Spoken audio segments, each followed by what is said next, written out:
हरते हो तुम सदा अमंगल, हरते हो तुम मंगलदायक हो।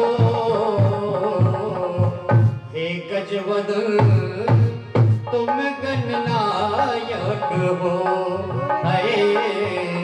हे गजवदन तुम गणनायक हो।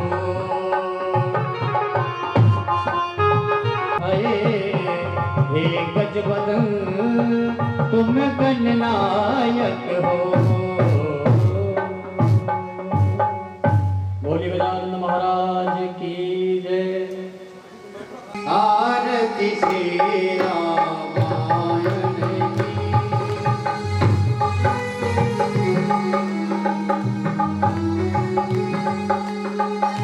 कीरत गलित ललित सिय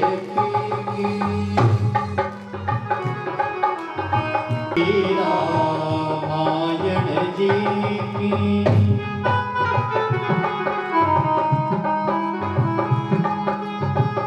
गावत ब्रह्मा देखि मुनि नारद,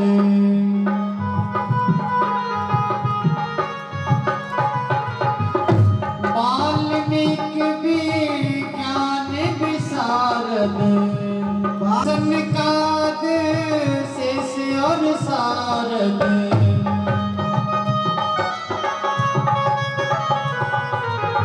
वरण पवन सुत कीरत जी की। शास्त्र सब ग्रंथन को रस,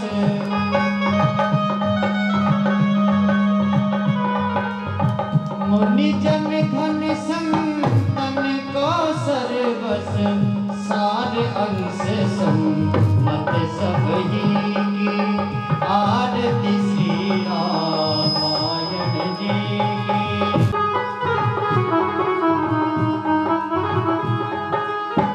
गावत संतत शंभु भवानी,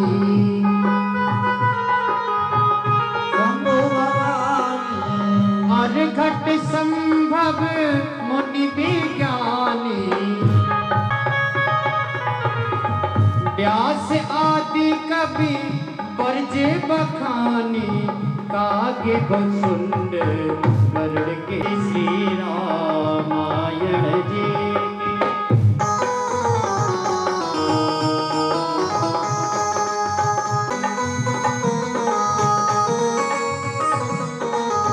सुबह के सिंगारे मुक्ति जुगती की।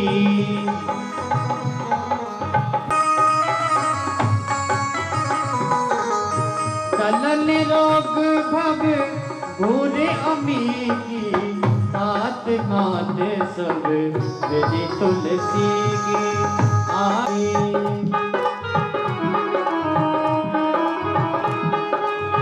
कीरत गलित ललित सिय की। आरती श्री रामायण जी की। आरती श्री रामायण जी की। ओम शांति शांति शांति देवा। एकदंताय विद्युतुंडाय धीमहि तन्नो दन्ति प्रचोदयात्। नारायणाय विद्महे वासुदेवाय धीमहि तन्नो दन्ति प्रचोदयात्। स्थान देवताय विद्महे सर्वदेवताय धीमहि तन्नो सर्वदेव प्रचोदयात्। नारायणसुगन्धि पुष्पाणि यथा कालो भवानि च पुष्पाणि मयारतो परमेश्वरम्। अपराधमं हे जग के आधार। पुष्पांजलि अर्पण करो आपने, भेंट करो क्या नाम। ये नमस्कार की भेंट है, सो जोड़ो दोनों हाथ। श्री सीताराम जी महाराज की जय हो। श्री बालाजी महाराज की जय हो। संत श्रोत भगवान की जय हो। पितृदेव महाराज की जय हो। श्री भैरव जी महाराज की जय हो। मियाँ जी महाराज की बस्ती माता की जय हो। बस्ती के सभी देवों की जय हो। रामचक्रमांश भगवान की जय हो। जय जय श्री सीताराम। सभी भक्तों को अपना स्थान ग्रहण करते हुए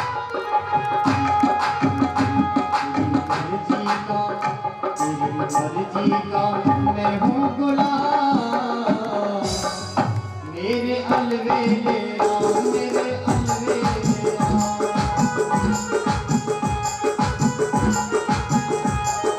अलवेले राम, मेरे अलवेले राम, अलवेले राम, मेरे अलवेले राम।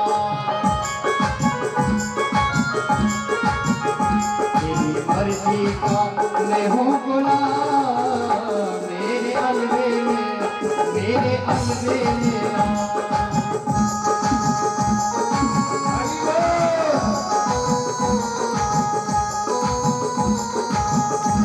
हो अलवेले राम, मेरे अलवेले राम,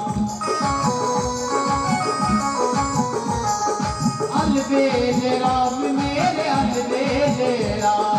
मर्जी का तेरी मर्जी का मैं हूँ गुलाम, तेरे अलवेले मेरे अलवेले राम।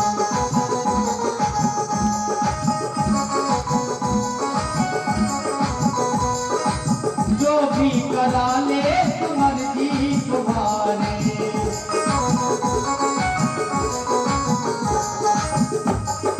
जो भी करा ले मर्जी तुम्हारे।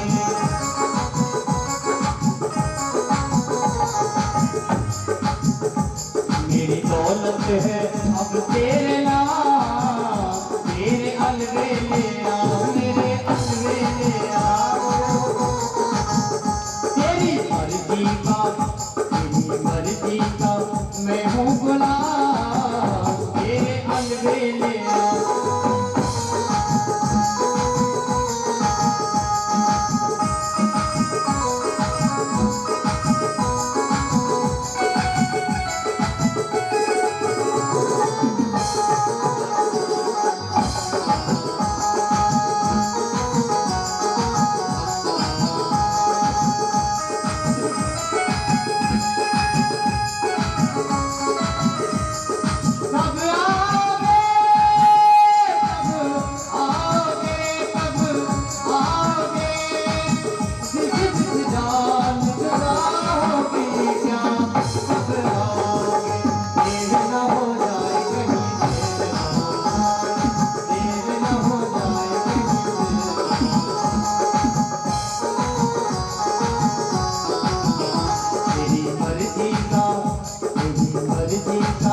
मैं हूँ गुलाम, मेरे अलवेले राम, मेरे अलवेले राम।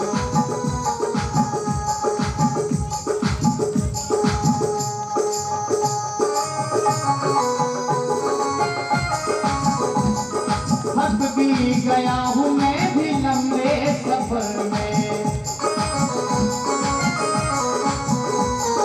थक भी गया हूँ मैं भी लंबे सफर में।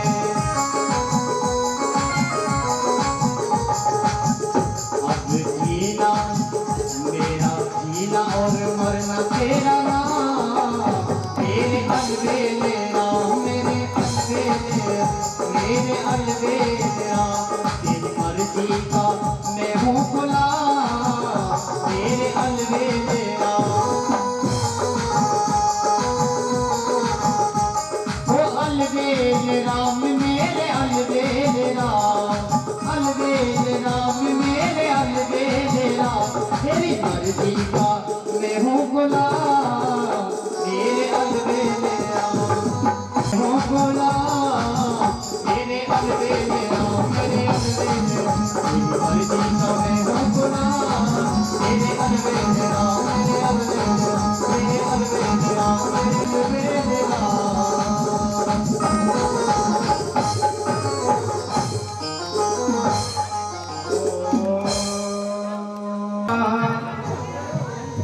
श्री गुरुदेवाय नमो।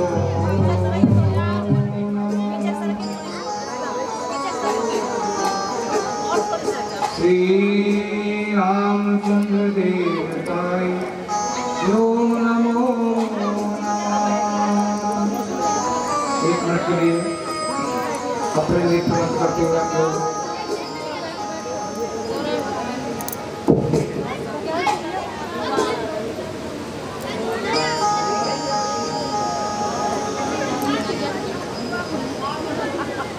ध्यान करेंगे। अपने अपने गुरु महाराज के चरण कमलों का ध्यान करेंगे, नेत्र बंद करते हुए अपना 1 मिनट अपने गुरु महाराज के जिन्होंने गुरु दीक्षा लिया है वो गुरु महाराज का स्मरण करें, तो जिन्होंने गुरु दीक्षा नहीं लिया है वो भगवान का स्मरण करें। हरि ओम। चिंता चिंताहंकारं यद पादं त्रिभुजुरेणिवं त्वय्यानां कानिजाचारिणां प्रणमामि।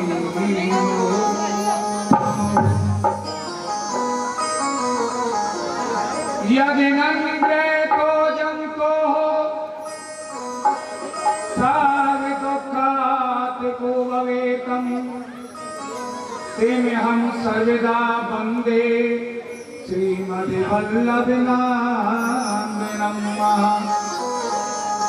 आज्ञानां तिमिरानिदर्शन् ज्ञानाञ्जनशलायकः चक्षुर्मीलितं येन तस्मै श्री गुरुवे नमः। तस्मै श्री गुरुवे नमः। नमामि तस्मै श्री गुरुवे नमः। गुरुर्ब्रह्मा गुरुर्विष्णु गुरुर्देवो महेश्वरा गुरुर्साक्षात् परब्रह्मा तस्मै श्री गुरुवे। गुरुदेव महाराज की जय हो। गोविंद भगवान की जय हो। श्री राधा भगवान की जय हो। कि गुरु बिन ज्ञान नहीं, गुरु बिन ध्यान नहीं, गुरु बिन होत न बुद्धि को प्रकाश है। कि गुरु बिन ज्ञान नहीं, गुरु बिन ध्यान नहीं, गुरु बिन होत न बुद्धि प्रकाश है। यानी बिना गुरु के संतों की महिमा में वर्णन बताया है। संत परम हित लागे। गुरु महाराज के लिए हम बार बार विनती करते हैं और कहते हैं कि तात स्वर्ग अपवर्ग सुख धर हित लाए को अंग ताय न कुले जो सुख लव सतु संग्रह। ओम लोकाभिरामं रणुरंजधीरां राजीव नेत्रां रघुवंशनाथं कारुण्यरूपां करुणाकरान्तां श्रीरामचन्द्रां शरणं प्रपद्ये। मनोज ब्रह्मा ऋतुतुल्यवेगं जितेन्द्रियं बोधिमतां वरिष्ठं वातात्मजं वानरयोति मुख्यं श्रीरामदूतं शरणं प्रपद्ये। आओ श्री हनुमान जी विनय करें सन्मान, आसन लीजिए प्रेम से तो आओ पवन कुमार। हनुमंत लाल की राजीव नैन हरि धन सायक। राजीव नैन हरि धन सायक। राजीव नैन हरि धन सायक।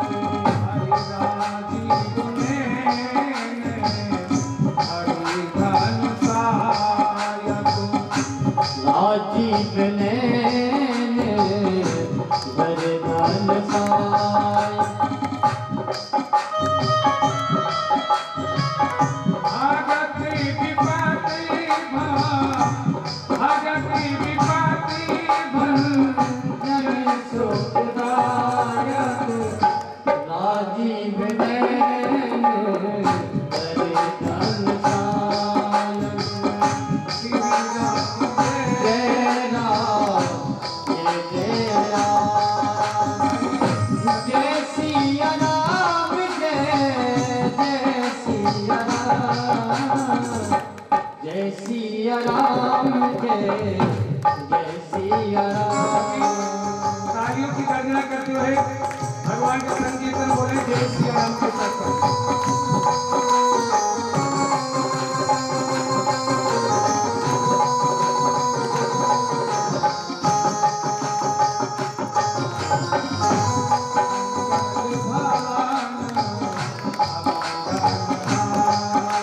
ओ मंगल भवाने अमंगल हारे। मंगल भवन मंगल भवन अमंगल हारी प्रभु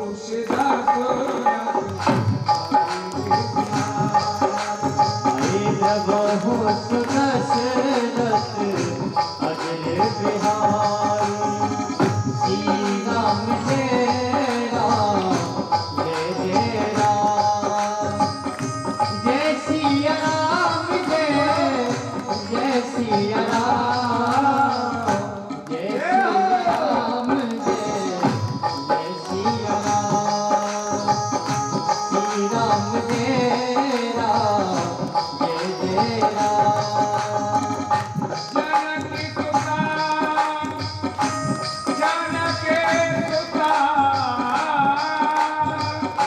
जनकी सुता जगो जननी जानकी अतिशय प्रिय ओ अतिशय प्रिय करुणा निधाने की।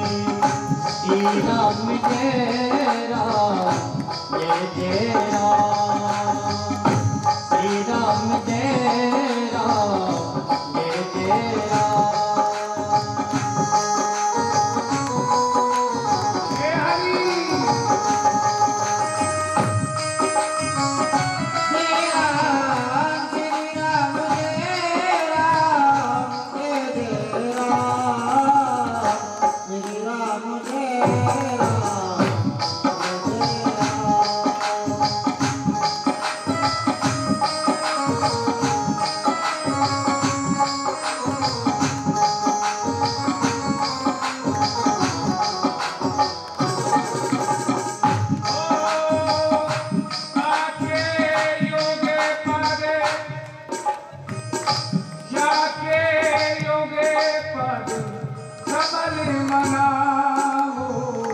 जाके योगे पद कमल मनाओ। जासु कृपा निर्मल पद पाओ। जासु कृपा निर्मल पद पाओ। श्री राम जय राम जय राम। ओ श्री राम जय राम जय राम जय सिया राम जय सिया राम। श्री राम जय राम हे हनुमंत महावीर और बिन हनुमान महाबिन माना नाम बखाना। महावीर हनुमाना राम जासो जस नाम बखाना। प्रणव पवन कुमार खलवन पावक ज्ञान गण नाम अथनित बलधाम हेम सेनावदेहम धनुज बन किसानम ज्ञान रामग्रेयम सकल गुण निधानम बाणराम रघुपति कोंदे इंदु समुदेहा उमार मनु करुणायन जाय दीन परुनेहा करो कृपा मरुगम सिया राम में सब जग जानी करहु प्रणाम योर योग आनी श्री राम जय जय राम। आइए सर्वप्रथम आज हम क्योंकि मंगलवार है तो चलते हैं हनुमान जी की तरफ, वंदना करते हैं श्री हनुमंत लाल की। जय हो, बोलो हनुमान जी महाराज की जय हो। को में देव हजार होए बजरंग बली तेरा ताके नाम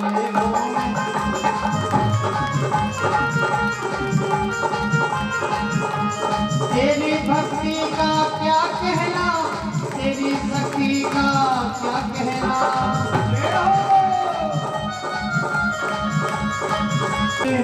देवों में देव हजार हुए बजरंग बली तेरा ताके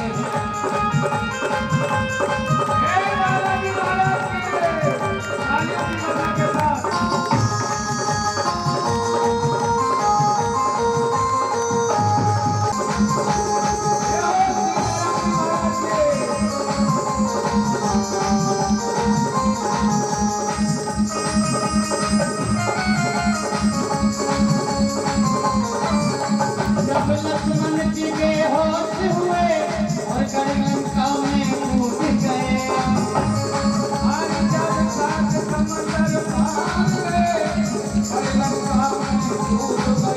जब रात समंदर पार गए और लंका में कूद गए और लंका में कूद गए।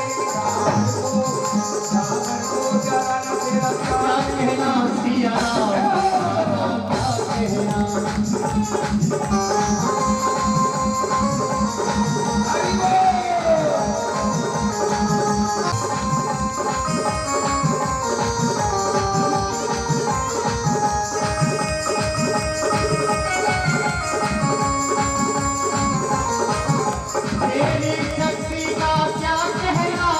तेरी भक्ति का क्या कहना, तेरी शक्ति का क्या कहना, तेरी भक्ति का क्या कहना। वो देवों में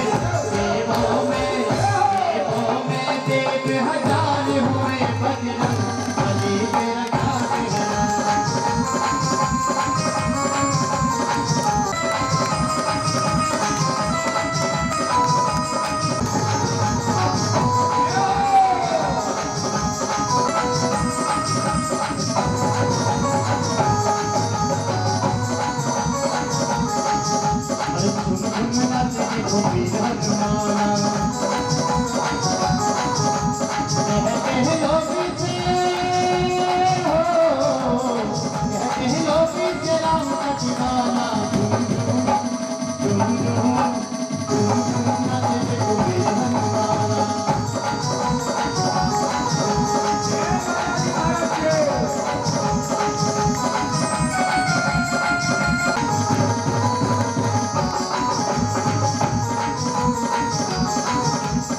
लाल लंगोटो हाथ में सोचो, लाल लंगोटो हाथ में सोचो तेरी जय हो पवन कुमार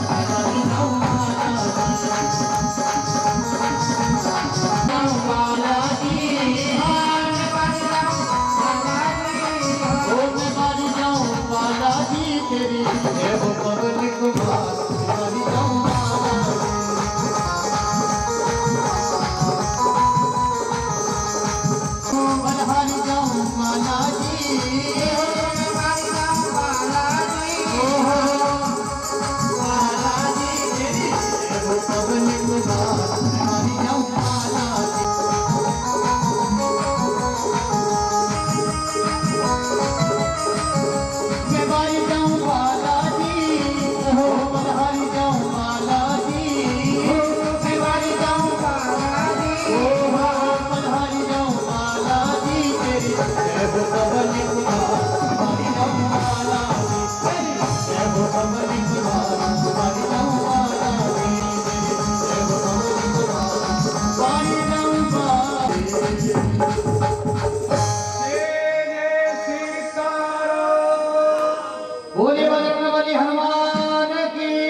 भरत जी का जो मिलन हुआ और चित्रकूट पर कौन पहुंचे? श्री भरत जी महाराज। जो बाबा लिखते हैं, तुलसीदास जी ने लिखा है कि जिस समय श्री भरत जी महाराज चित्रकूट में गए थे, उस समय क्या हुआ वो कथा आप श्रवण करोगे आप लोग। कल आपने देखा भगवान श्री राम लक्ष्मण और भरत जी का मिलन हुआ। आइए चलते हैं आगे। बाल्यकाल बसन जगत तनु श्यामा, भगवान का वेश कैसा है उस समय जब भरत जी का मिलन हुआ था। बाल्यकाल बसन जटित अस श्यामा, जन मुनि वेश की निरत कामा। भगवान का जो वेश है वो संतों जैसा वेश है, महात्माओं जैसा वेश है। मानो कि मुनियों ने वेश धारण करके कामदेव और रति को बैठे हुए आज लग रहा है, लेकिन वेश तो संतों जैसा है। लेकिन फिर भी भगवान लग कैसे रहे? मानो कि कामदेव जी बैठे हों और उनके पास रति महारानी बैठी है। इतनी सुंदर महिमा का वर्णन बाबा तुलसीदास जी करते हैं। कई लोग कहते हैं कि संत भरत ने जब चित्रकूट का आश्रम देखा तो वहां पर उन्होंने दूर से राम सीता का दर्शन कर लिया था। राम सीता का दर्शन तो उनको दूर से ही हो गया था, लेकिन मन को शांति नहीं मिली। तब राम ने उन्हें काम क्यों कहा?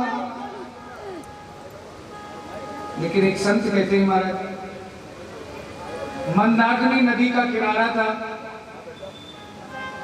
उसको पार करके लोग चित्रकूट में पहुंच गए और चित्रकूट के द्वार पर संतों का मत ऐसा बताते हैं कि ये भरतलाल और जो बीलता गुहा ये सामने राम के नहीं आए, ये पिछले दरवाजे से इन्होंने प्रवेश किया, सामने के दरवाजे से नहीं। चित्रकूट पर जब प्रवेश किया था तो सामने वाले दरवाजे से प्रवेश नहीं किया भरतलाल ने, पिछले दरवाजे से किया। लेकिन यहाँ एक संत कहते हैं कि सामने से इन्होंने प्रवेश क्यों नहीं किया? गुहा ने कहा महाराज पिछले दरवाजे से चलेंगे अच्छा रहेगा, लेकिन न राम जी का ध्यान। भरत जी ने कहा गुहा राम के सामने जो दरवाजा है, राम के सामने वाले दरवाजे से तो केवल संत जा सकते हैं, हम लोग जैसे पापियों का काम नहीं है। तब तो महाराज राम जी के सामने पूरे संत जा सकते हैं, पापियों का काम नहीं। लेकिन आज बाबा कहते हैं ठीक कैकेयी नंदन का अगर आश्रम में पैर पड़ जाए तो अपवित्र हो जाएगा, लेकिन नहीं, इससे अच्छा पीछे ठीक है। राम जी मुझे माफ कर देंगे तो मैं साथ अपने अवश्य लाऊंगा। पाए नाथ पे कहे गुसाई, पाए नाथ कहे पाए गुसाई, भूतल परे लकुट की नाई। पाए पाए यानी भगवान राम जी को पुकारते पुकारते भरत जी उनके चरणों में लौट गए। हे भैया राम राम कहते कहते चरणों में पड़ गए, नेत्रों से आंसू बहने लगे, मुख से प्रभु का नाम निकल रहा था। ये रुदन की आवाज श्री लक्ष्मण जी महाराज को श्रवण हो गई। लक्ष्मण जी ने सुन लिया। राम जी को ख्याल नहीं था कि लक्ष्मण जी पहचान गए हैं ये केवल भरत की आवाज को। उन्होंने पीछे से नजर डाला, देखा भरत और शत्रुघ्न भगवान को दंडवत कर रहे हैं। लेकिन आज लक्ष्मण जी को लगा कि एक पल के लिए मैं सेवा छोड़ करके चला जाऊं, जिससे मर्यादा का उल्लंघन तो नहीं होगा। लेकिन यहाँ पर लक्ष्मण जी की इच्छा एक पल के लिए हुई सेवा छोड़ के जाने के लिए, पर मर्यादा के उल्लंघन के कारण वो खड़े हुए। पर लक्ष्मण जी का मन एक बार स्थिर हुआ, उसी जगह मन रुक गया। तुलसी जी ने रामचरितमानस में लिखा है कि यहाँ पर लक्ष्मण जी का मन एक स्तर क्यों हुआ। मन राम की सेवा में था, पर आज विपरीत ही हो गई। ये मन प्रभु की सेवा में था, लेकिन कुछ विपरीत हो गया। शरीर तो गया राम के पास और मन गया भरत जी के पास। सेवा में शरीर था, जैसे अभी भक्त लोग आए हैं, माता बहन आई, अब इनका शरीर तो यहाँ है, लेकिन कई माताओं का मन तो घर पर होगा। जाने बेटी बेटा क्या करेंगे, नाती क्या करेंगे, बहू क्या करेगी घर में, है? केवल शरीर यहाँ है। और थोड़ा एक 10-20 मिनट लेट हो जाए ना कथा, तो बोले पंडित जी जाकर कब 5-4 करेंगे, कब कथा तो पूरी करेंगे। मन केवल शरीर रह जाता है घर, मन तो घर चला जाता है घर। और जब मन घर चला गया तो फिर कथा में आनंद आने वाला नहीं। मन तब तक रहेगा, तब तक कथा में आनंद आएगा, लेकिन मन को रखना बड़ा जरूरी है। और जरूरी भी है तो, लेकिन मन को रोकना कैसे है? अब हर किसी के बस की बात नहीं जो इस मन को रोक ले। मन तो बड़े बड़े ऋषि महर्षि नहीं रोक चुके।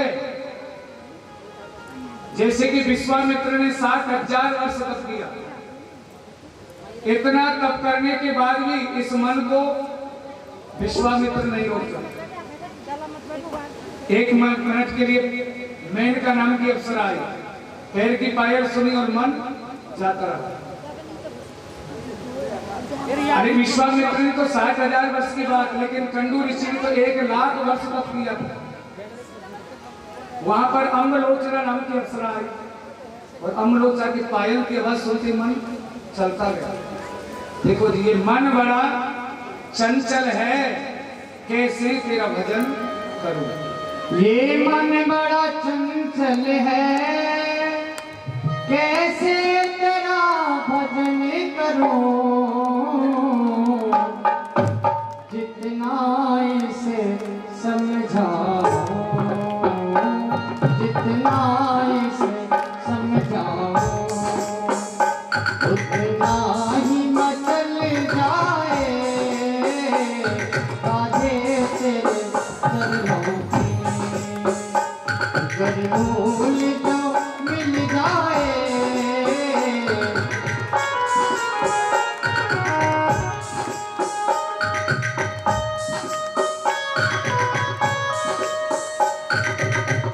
नजरों से गिराना ना, चाहे जो भी सजा देना।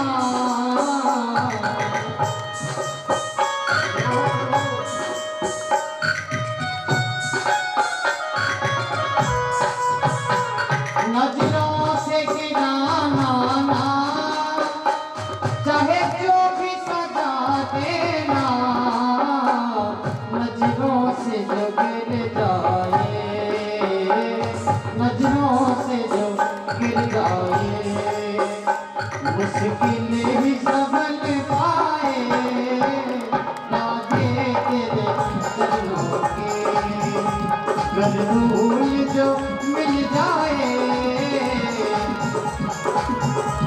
ये मन बड़ा चंचल है, कैसे तेरा ध्यान करूं। ये मन बड़ा चंचल है, कैसे तेरा ध्यान करूं। जितना इसे समझाऊं, जितना इसे समझाऊं, उतना ही मचल जाए राधे तेरे चरणों की। अगर भूल जो मिल जाए राधे तेरे चरणों की। लेकिन आज उल्टी चीज हो गई। लक्ष्मण जी ने बहुत कोशिश की कि इस मन को राम जी के चरणों में ही लगा के रखूं।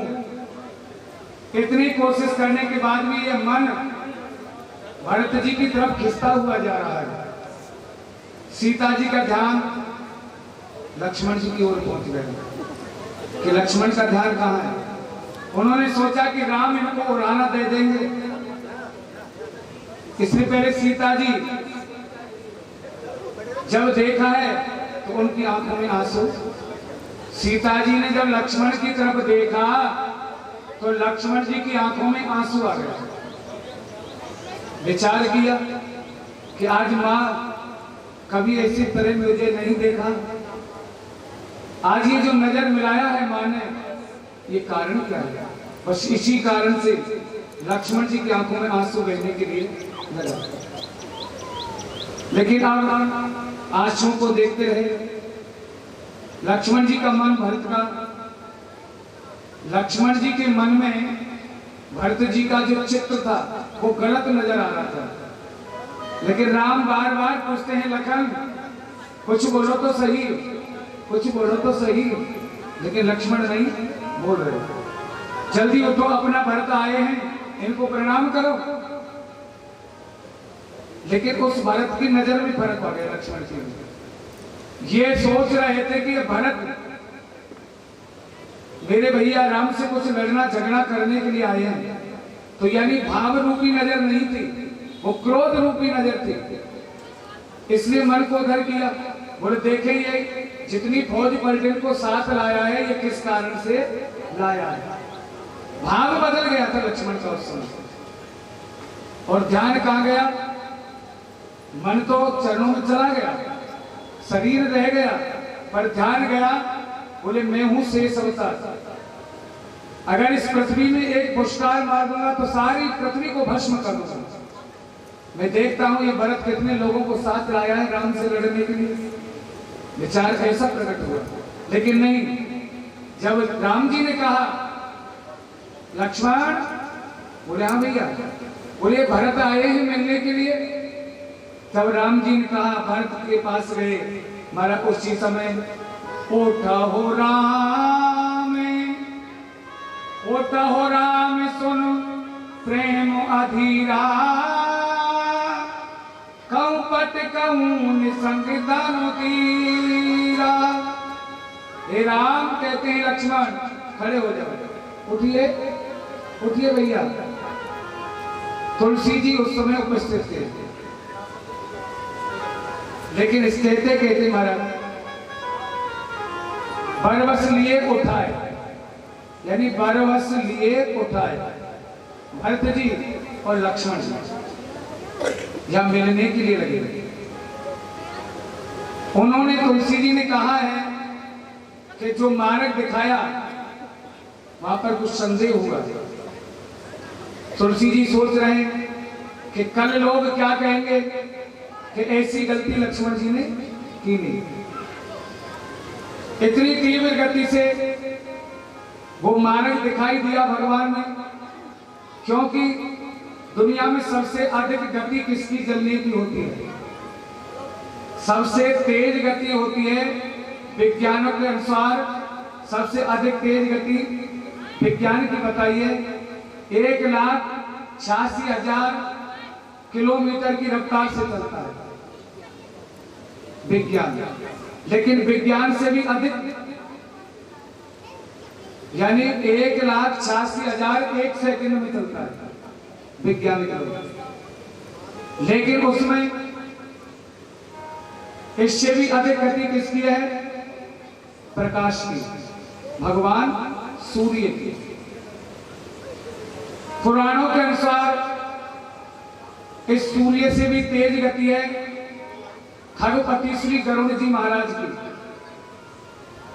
जब भी कोई जल्दी का कार्य होता था भगवान का, तो भगवान गरुड़ पर बैठ करके ही जाते थे।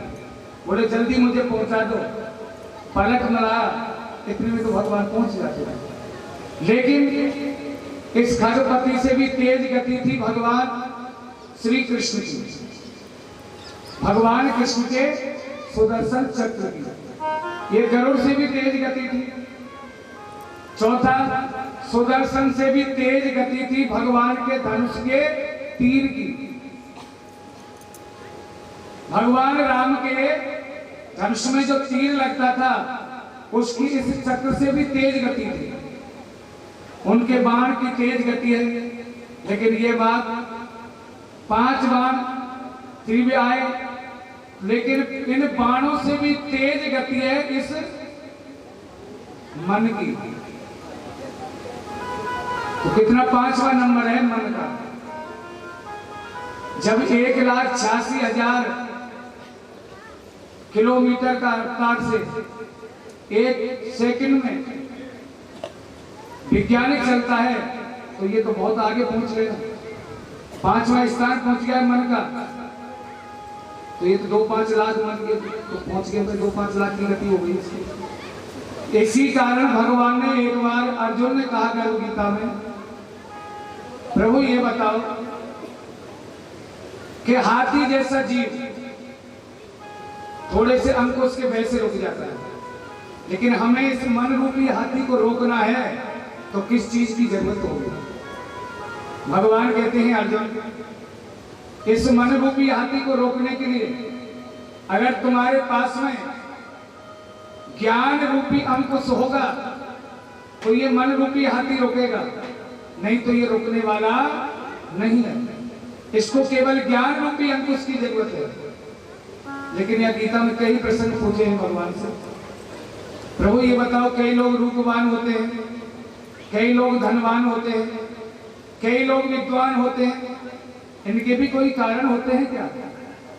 भगवान कहते हैं कारण हर किसी का होता है, हर चीज का कारण होता है, बिना कारण के कोई कार्य नहीं होता है। जो लोग गुप्त धन करते हैं यानी गुप्त दान करते हैं, उसमें कोई नाम लेने देने की जरूरत नहीं, वो लोग अगले जन्म में जाके धनवान बनते हैं। और जिन्होंने अपने जीवन में अन्न का दान किया है, अन्न का दान करने वाले वो प्राणी अगले जन्म में जाके रूपवान बनते हैं। और जिन्होंने अपनी विद्या का दान दूसरों के लिए किया है, वो लोग अगले जन्म में जाके विद्वान बनते हैं। अर्जुन के मन में फिर विचार कर रहा हो, प्रभु ये बताओ, कई लोग अपंग हो जाते हैं, कोई हाथ से हो जाता है, कोई पैरों से हो जाता है, कोई नेत्रहीन हो जाता है यानी एक ही आंख रह जाती है, कोई जन्म से अंधा हो जाता है जी, इनके कारण क्या है प्रभु? बोले अर्जुन सुनिए, मैंने आपको एक ही कहा कि हर किसी के पीछे रहस्य होता है, कोई न कोई कारण होता है। वही जो प्राणी गाय, ब्राह्मण, कन्या, इनमें अगर पैर लगाता है, ठोकर मारता है, लात मारता है, वो अगले जन्म में जाके अपंग होता है। जो भगवान के कार्य में आकर के नेत्रों से विघ्न करता है, वो अंधा होता है। बोले महाराज, जो लोग भगवान की कथा में आते हैं, मुख से कुछ विघ्न करते हैं, अपवाद फैलाते हैं, दूसरों की निंदा करते हैं, स्वयं की भलाई की बात करते हैं, अपवाद करना, कथा में विघ्न करना, वो लोग अगले जन्म में जाके गूंगे बनते हैं, मुख से बोला नहीं जाता है।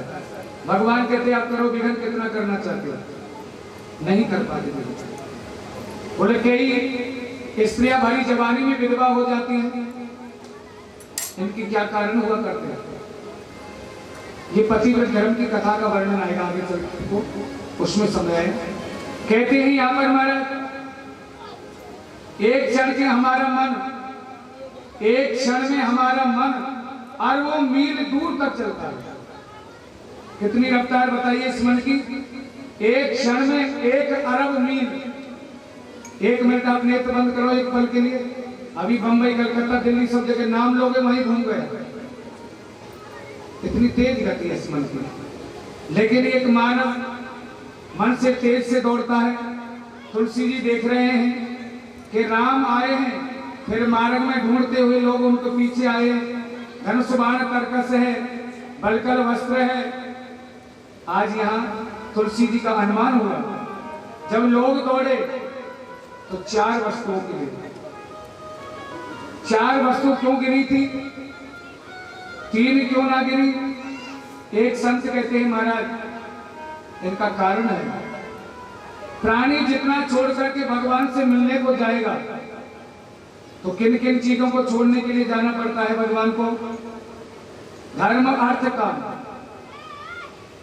धर्म अर्थ काम दौड़ के, लेकिन इनको छोड़ दो। अत राम जी के 4 वस्तु छोड़ने के प्रति अपना भाव प्रकट करते हैं कि सबसे पहले हमें लोभ के लिए त्याग करना। मोह सकल व्याधन कर मूला, यानी लोभ मोह नाथ नरक के पंथ। मोह और लोभ 2 ऐसी चीज हैं जो हमें नरक ले जाने का मार्ग बताती है।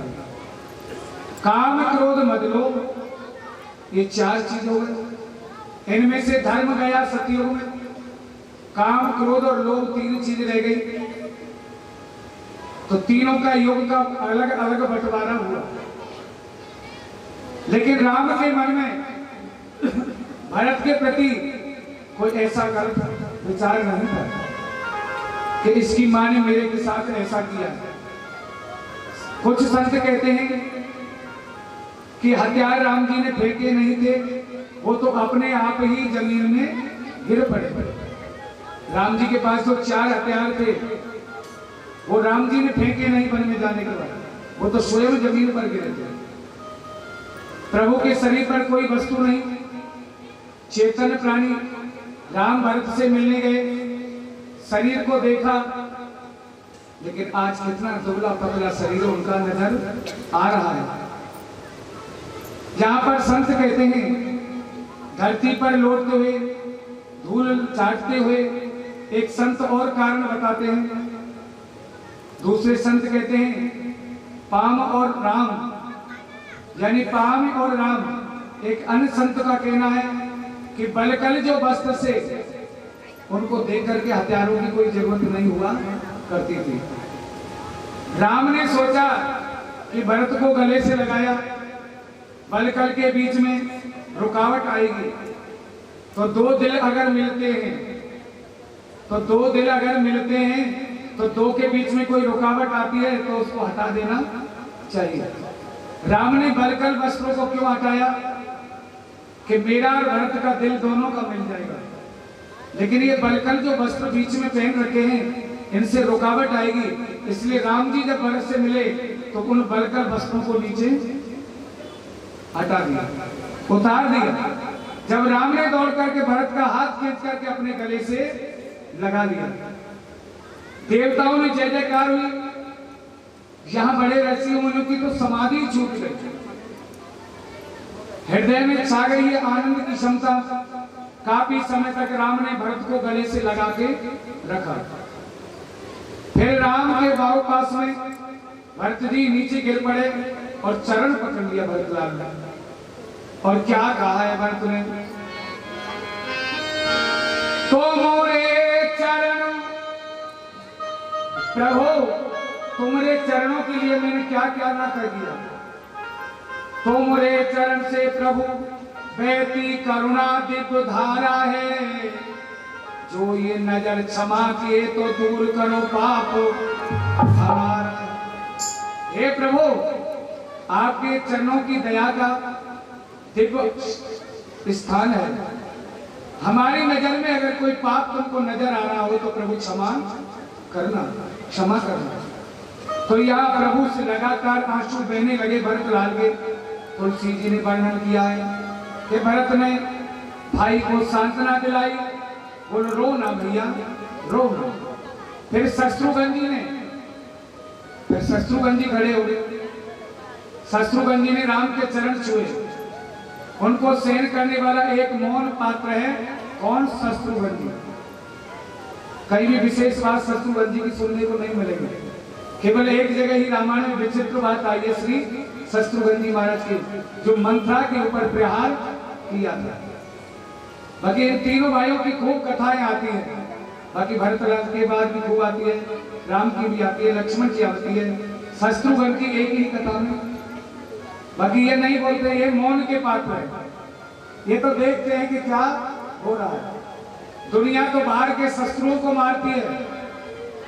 भरतलाल के भाई छोटे शत्रुघ्न कहते हैं कि भैया तुम तीनों तो बाहर के शत्रुओं को मारते हैं, लेकिन हम तो अंदर के शत्रु को, और अंदर का शत्रु क्या है?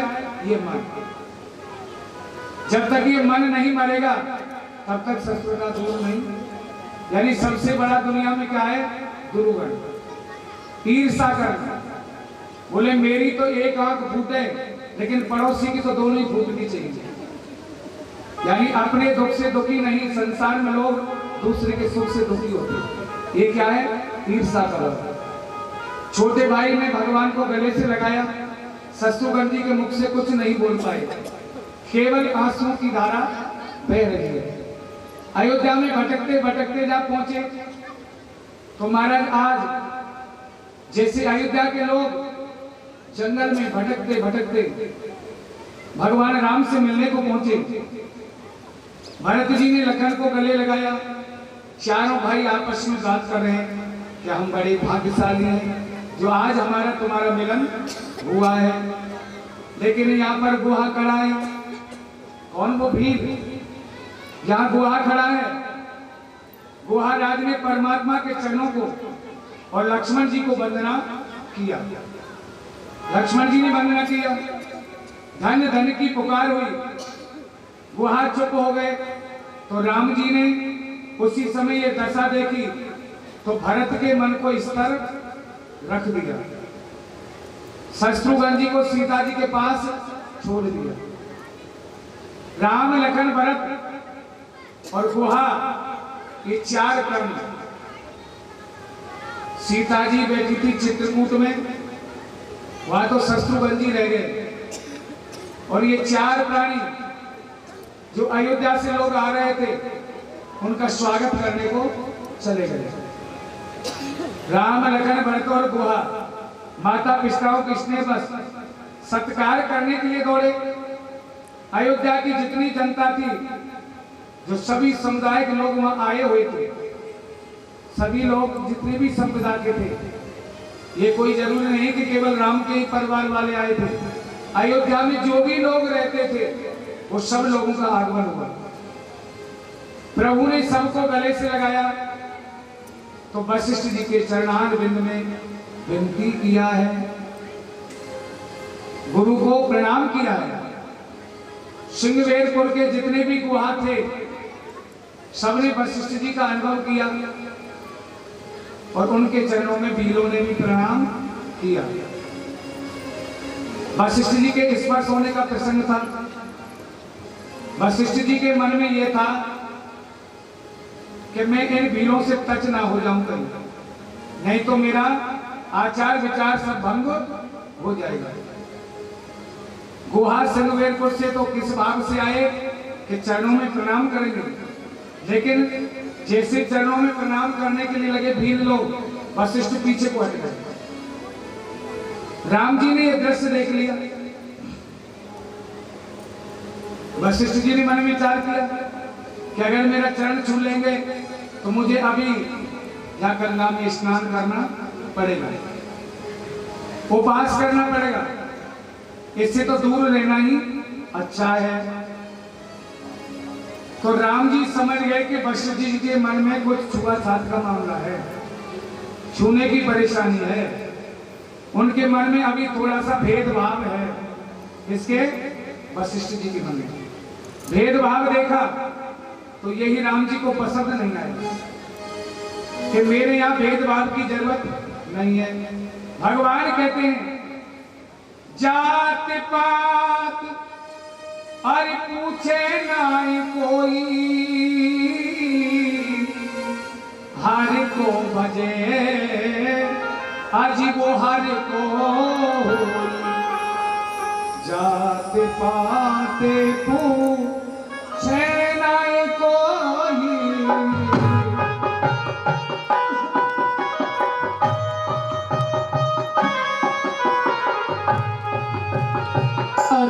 पूछे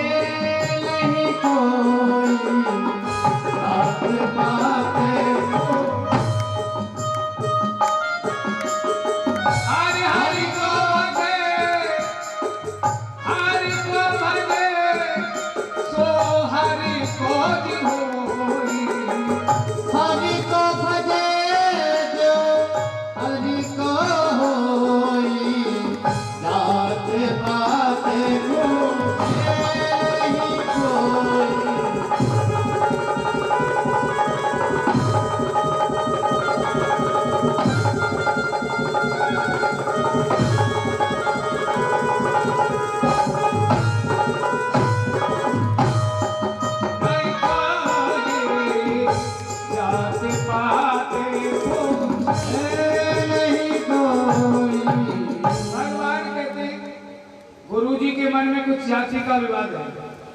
इनका विचार ऐसा है कि चरण छूने से मुझे स्नान करना पड़ेगा।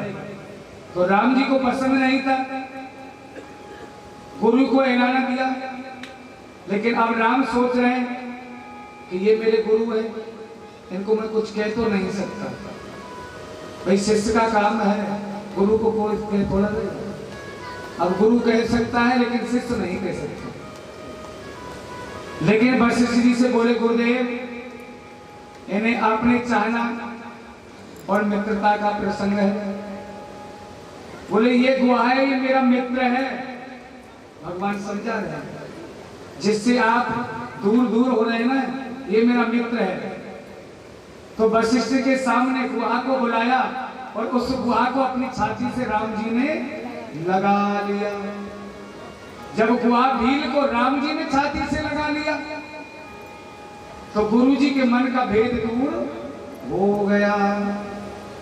ये समने पट नीच को नाही। गुरु वशिष्ठ जी कह रहे, हे राम इस भील को तुमने गले से लगा दिया। बोले क्यों प्रभु? बोले ये तो बहुत नीची जाति है। इस नीची जाति को, इससे समान तो नीच दुनिया में कोई नहीं है जिसको तुम गले से लगा रहे हो। ये समने पट नीच को नाई, बड़ी वशिष्ठ सम को जाग माई।